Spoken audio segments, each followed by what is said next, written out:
មានបងប្អូនប្រជាពលរដ្ឋជាច្រើនទីតាំងគឺមកពីខេត្តមកពីបណ្ដាខេត្តនីមួយៗនិងមកដល់ទីក្រុងភ្នំពេញនេះគឺកំពុងតែមានការជួបជុំនិងដង្ហែក្បួនពីថ្នាក់ដឹកនាំនិងបងប្អូនប្រជាពលរដ្ឋពីកោះពេជ្រទៅបាទវិមានឯករាជ្យបាទប្រជាពលរដ្ឋដែលមកពីគ្រប់ទិសទីបាទទាំងមូលមីបាទដើម្បីលើកទឹកចិត្តបងប្អូនកងកម្លាំង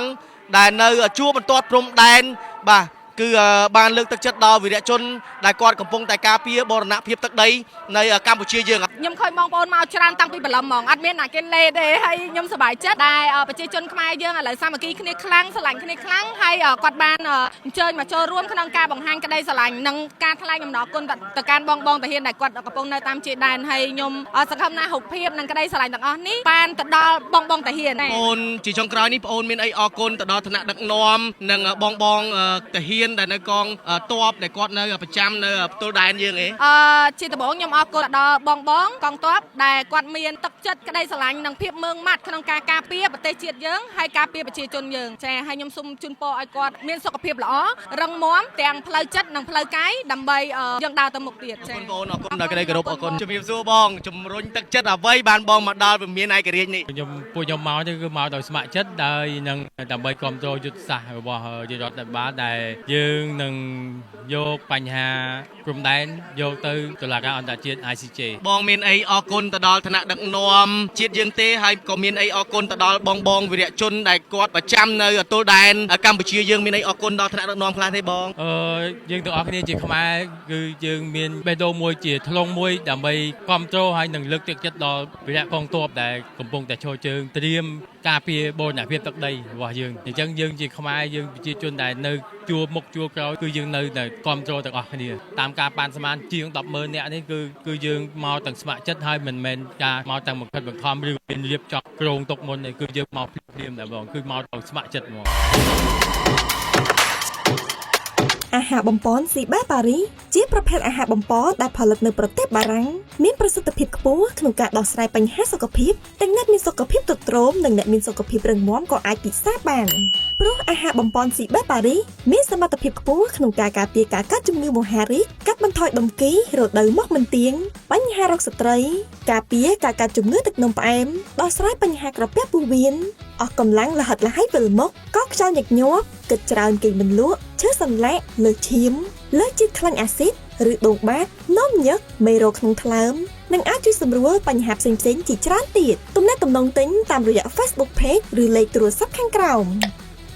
គ្រប់នឹងជម្រាបសួរប្រិមត្តទស្សនិកជនដែលនិយមនឹងតាមដានរកការផ្សាយរបស់អង្គភាពវិទ្យុគណៈពេលនេះខ្ញុំបាទមីស្ទ័រកាកំពុងតែមានវត្តមាននៅរង្វង់មូលសម្ដេចសង្ឃជួនណាតដែលឥឡូវនេះត្រូវនឹងថ្ងៃទី18ខែមិថុនាឆ្នាំ2025យើងនេះឥឡូវនេះមានបងប្អូនប្រជាពលរដ្ឋជាច្រើនទីតាំងគឺមកពីខេត្តមកពីបណ្ដាខេត្តនីមួយៗនិងមកដល់ទីក្រុងភ្នំពេញនេះគឺកំពុងតែមានការជួបជុំនិងដង្ហែក្បួនពីថ្នាក់ដឹកនាំនិងបងប្អូនប្រជាពលរដ្ឋពីកោះពេជ្រទៅវិមានឯករាជ្យឥឡូវនេះបងប្អូនប្រជាពលរដ្ឋគឺមកដល់ទីក្រុងភ្នំពេញនេះគឺច្រើនកកខ្លាំងមែនទែនទស្សនវិជ្ជាពុកម៉ែបងប្អូនប្រជាពលរដ្ឋដែលមកពីគ្រប់ទិសទីបាទទាំងមូលមីបាទដើម្បីលើកទឹកចិត្តបងប្អូនកងកម្លាំងដែលនៅជួរបន្ទាត់ព្រំដែនបាទគឺបានលើកទឹកចិត្តដល់វីរៈជនដែលគាត់កំពុងតែការពារបរណភាពទឹកដីនៅកម្ពុជាយើងឥឡូវនេះកំពុងតែបងប្អូនប្រជាពលរដ្ឋយើងកំពុងតែឆ្ពោះដំណើរពីកោះពេជ្រទៅនឹងវិមានឯករាជ្យដើម្បីបង្ហាញនៅទឹកចិត្តនៃការគ្រប់គ្រងបងប្អូនប្រជាពលរដ្ឋដែលគាត់គ្រប់គ្រងទៅប្រមុខថ្នាក់ដឹកនាំគ្រប់ជំរាបសួរបងជំរុញទឹកចិត្តអ្វីបានបងមកដល់វិមានឯករាជ្យនេះ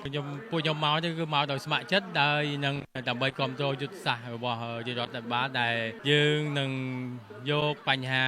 ព្រំដែនយកទៅតុលាការអន្តរជាតិ ICJ បងមានអីអរគុណទៅដល់ឋានៈដឹកនាំជាតិយើងទេហើយក៏មានអីអរគុណទៅដល់បងវីរៈជនដែលគាត់ប្រចាំនៅទល់ដែនកម្ពុជាយើងមានអីអរគុណដល់ឋានៈដឹកនាំខ្លះទេបង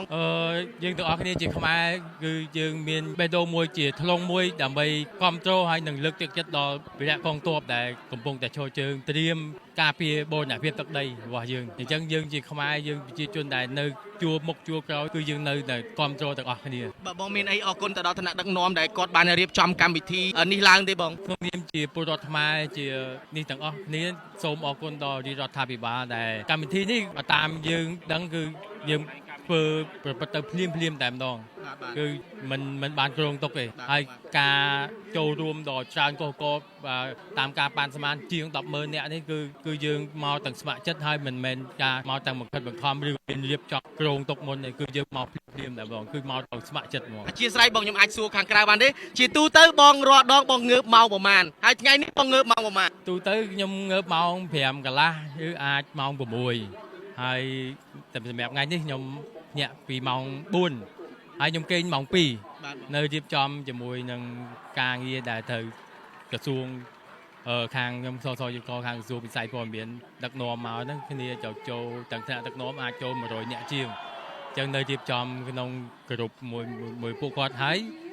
ម៉ោង 2 ជាងបានសម្រាប់ហើយម៉ោង 4 ភ្ញាក់ហើយក៏នោះមានដើរមកតើពីកោះពេជ្រមកដល់មានឯករាជ្យនៅក្នុងចិត្តបងថាឥឡូវនេះក្តៅអត់ឆ្ងាយអត់ហត់អត់ឥឡូវនេះបងមានអារម្មណ៍យ៉ាងម៉េចដែរបើយើងប្រៀបធៀបពីចម្ងាយពីកម្ដៅយើងមិនអាចប្រៀបធៀបជាមួយនឹងបងប្អូនដែលជាវីរៈកងទ័ពនៅសមរភូមិយើងបានទេគឺខុសគ្នាឆ្ងាយពួកគាត់តស៊ូហើយប៉ុន្តែគឺជាអត្តថាមិនបាន 1% សម្រាប់ពួកគាត់ទេអញ្ចឹងយើងមកទាំងសប្បាយចិត្តទាំងស្ម័គ្រចិត្តហើយអត់មានអីមានតែប៉ុណ្្នឹងទៀតអរគុណបងដែលក្តីគោរពបងដែលក្តីគោរពអូនបាទស្ដីហើយថ្ងៃនេះយ៉ាងម៉េចដែរបានមកដល់នៅវិមានឯករាជ្យការដង្ហែក្បួននៃការគាំទ្រនៅបងប្អូនវីរៈជននិងការពារដែនដីរបស់យើងខ្ញុំមកតាំងព្រឹកព្រលឹមមកតាំងម៉ោងប៉ុន្មានបងមកតាំងពីម៉ោង 5 កន្លះតែដោយសារខ្ញុំត្រូវឡើងឆាកច្រៀងជាមួយនឹងបងកេសរហ្នឹងហើយខ្ញុំឃើញបងប្អូនមកច្រើនតាំងពីព្រលឹមហ្មងអត់មានអ្នកគេលេទេហើយខ្ញុំសប្បាយចិត្តដែលប្រជាជនខ្មែរយើងឥឡូវសាមគ្គីគ្នាខ្លាំងស្រឡាញ់គ្នាខ្លាំងហើយគាត់បានអញ្ជើញមកចូលរួមក្នុងការបង្ហាញក្តីស្រឡាញ់និងការថ្លែងអំណរគុណទៅកាន់បងតាហ៊ានដែលគាត់កំពុងនៅតាមជាដែនហើយខ្ញុំសង្ឃឹមណាស់រូបភាពនិងក្តីស្រឡាញ់ទាំងអស់នេះបានទៅដល់បងតាហ៊ានបងអូនជាចុងក្រោយនេះបងអូនមានអីអរគុណទៅដល់ឋានៈដឹកនាំនិងបងតាហ៊ានដែលនៅកងទ័ពដែលគាត់នៅប្រចាំនៅផ្ទល់ដែនយើងជាដំបូងខ្ញុំអរគុណដល់បងកងទ័ពដែលគាត់មានទឹកចិត្តក្តីស្រឡាញ់និងភាពម៉ឺងម៉ាត់ក្នុងការការពារប្រទេសជាតិយើងហើយការពារប្រជាជនយើងចា៎ហើយខ្ញុំសូមជូនពរឲ្យគាត់មានសុខភាពល្អរឹងមាំទាំងផ្លូវចិត្តនិងផ្លូវកាយដើម្បីយើងដើរទៅមុខទៀតចា៎អរគុណបងអូនអរគុណដល់ក្តីគោរពអរគុណ